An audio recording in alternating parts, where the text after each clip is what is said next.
Hello students, देखिए आज जो हमारा टॉपिक है वो है कम्युनिटी न्यूट्रिशन में आपकी नेक्स्ट यूनिट स्टार्ट हो चुकी है, common food adult trends and health hazards. ठीक है कि क्या क्या नॉर्मल मिलावटें होती हैं भोज्य पदार्थों में। तो सामान्य मिलावटें एंड हेल्थ हैज़ार्ड यानी कि एक तरीके से उनसे जो उत्पन्न होती हैं स्वास्थ्य संकट, तो उनके बारे में है। तो पहला है कॉमन फूड अडल्ट ट्रेंड्स। तो देखिए विभिन्न प्रकार के पदार्थ मिलावट की दृष्टि से भोज्य पदार्थों में मिलाए जाते हैं, यानी कि ऐसे पदार्थ जो किसी न किसी प्रकार की मिलावट की जाती है भोज्य पदार्थों में, चाहे उनसे कोई मिलता जुलता पदार्थ हो या कोई और अन्य चीज़।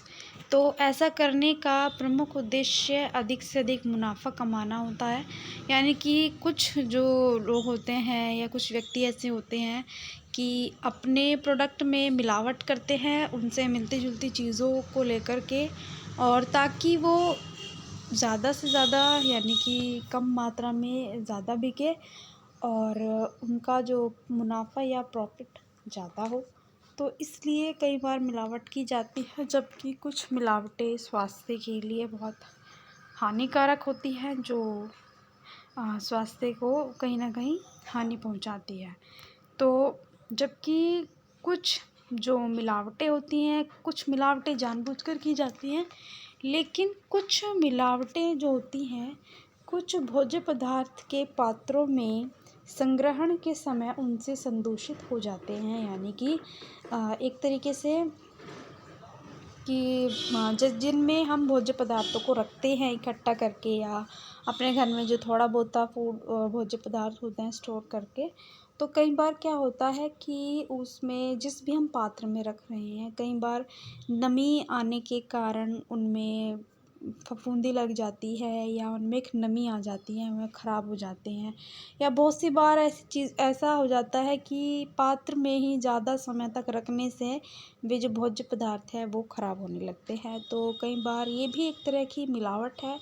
अगर कोई भी भोज्य पदार्थ खाने योग्य नहीं है या किसी प्रकार से वो ख़राब हो चुका है, या ऐसा भोज्य पदार्थ जिसमें उसके जो गुण होते हैं वो विद्यमान नहीं है। गुण से मतलब ये है कि जो न्यूट्रिएंट्स उसमें होते हैं, जो पोषक तत्व की जब कमी आ जाती है जिन भोज्य पदार्थों में, या वो नष्ट हो जाते हैं भोज्य पदार्थों में से किसी न किसी कारण से,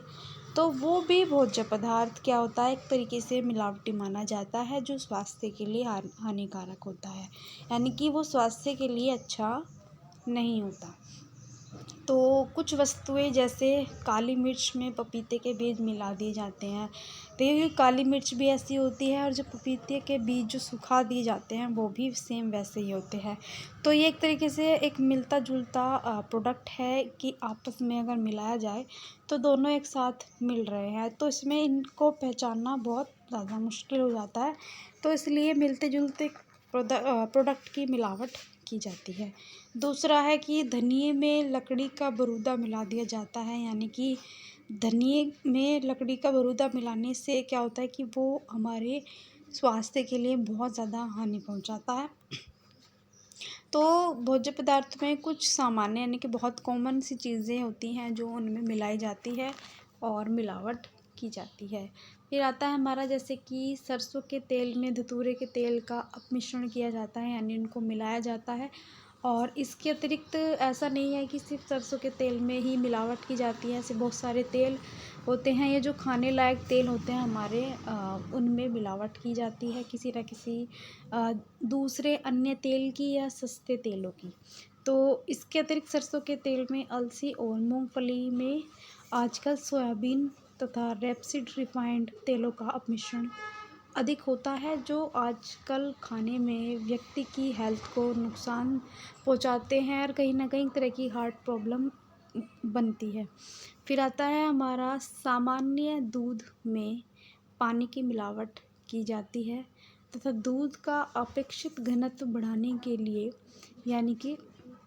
दूध का जो अपेक्षित घनत्व है उसको बढ़ाने के लिए कभी कभी उसमें अरारोट और अन्य पदार्थ मिलाया जाता है, यानी कि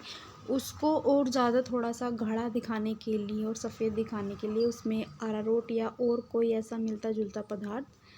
मिलाया जाता है। फिर आता है हमारा, बाज़ार में दालचीनी के नाम पर दूसरे वृक्षों की छाल बिकती है, क्योंकि जो दालचीनी होती है वो भी देखने में वैसी होती है और दूसरे वृक्षों की छाल भी कुछ सेम सी होती है, तो उनको मिला कर के एक तरह की मिलावट की जाती है,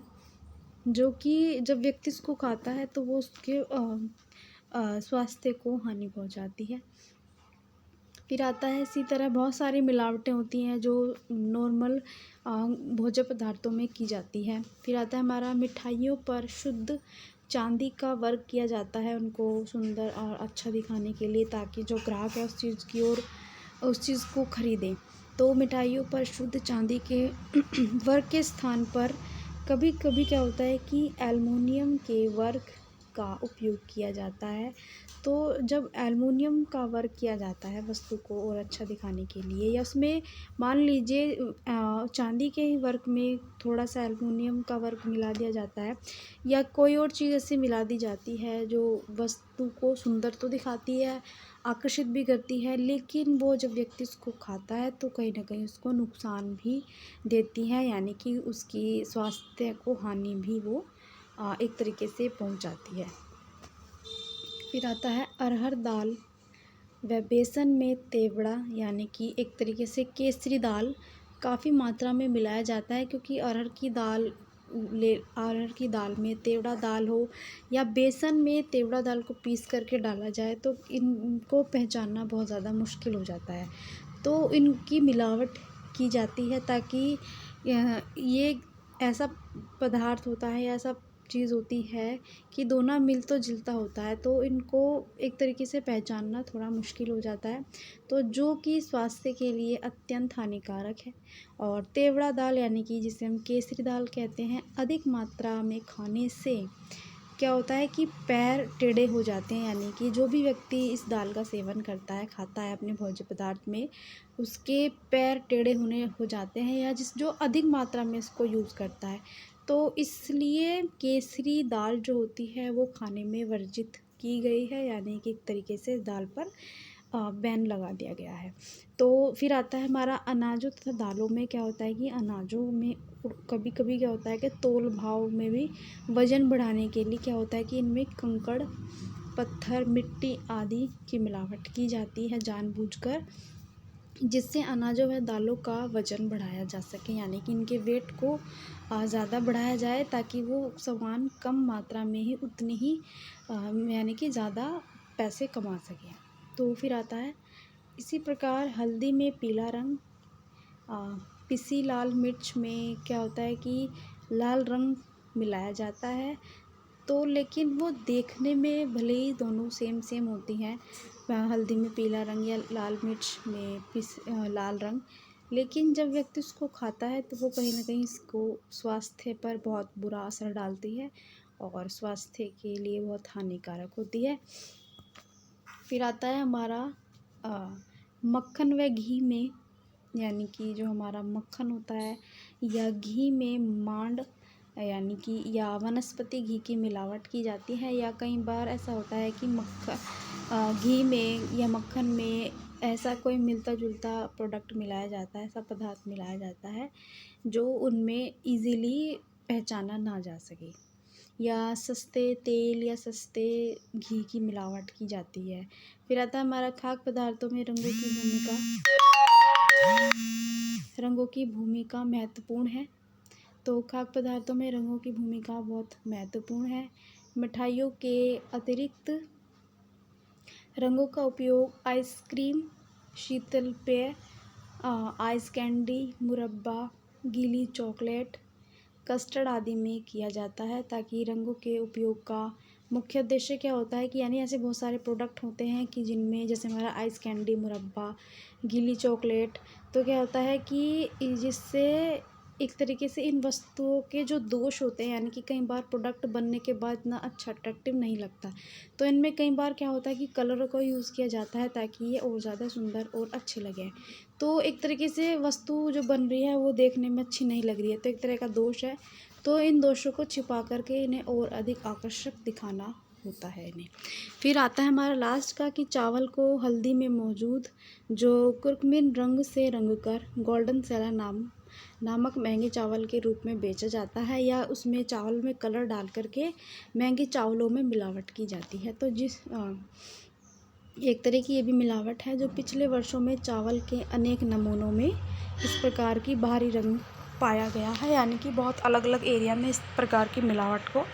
पाया गया है। तो स्टूडेंट्स, इसके आगे का जो टॉपिक है वो मैं आपको नेक्स्ट वीडियो में बताऊँगी।